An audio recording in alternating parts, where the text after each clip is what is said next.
Kanaani. Ilikuwa siyo rahisi safari hiyo, kutoka Misri kuelekea Kanaani kupitia jangwani. Ilikuwa siyo rahisi safari hiyo, kutoka Misri kuelekea Kanaani kupitia jangwani. Ilikuwa siyo rahisi safari hiyo. Kwa miaka 40 wakiwa nyikani, Waisraeli walichomwa na jua mchana, usiku baridi kali. Waliteseka, walipata tabu. Waisraeli wakamnung'unikia Mungu na Musa wakisema, Musa, umetutoa Misri tuangamie jangwani, Musa. Walipofika bahari ya Shamu, Waisraeli shida zikaongezeka.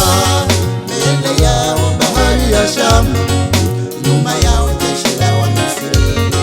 Wakamlilia Musa mtumishi wa Mungu wakisema, Musa, Musa, Musa, Musa, tuangamia.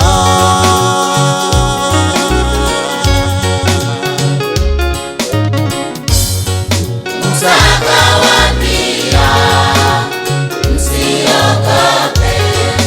Musa akawaambia, msiogope.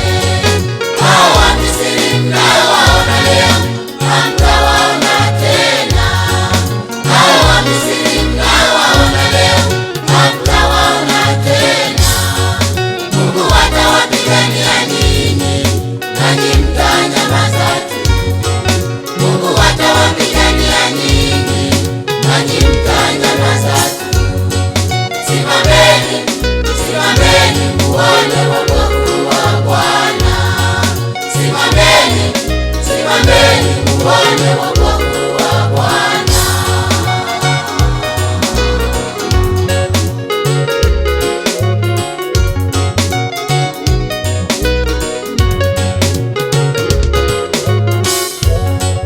Mungu kamwambia Musa, nyosha fimbo yako juu ya maji, Musa. Musa akanyosha fimbo yake juu ya maji, maji yakagawanyika. Wakatembea katika nchi kavu, wakafika ng'ambo ya pili. Musa akanyosha fimbo yake juu ya maji, maji yakagawanyika.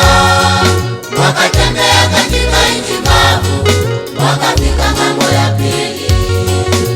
Wamisri nao kwa ujinga wao wakajitosa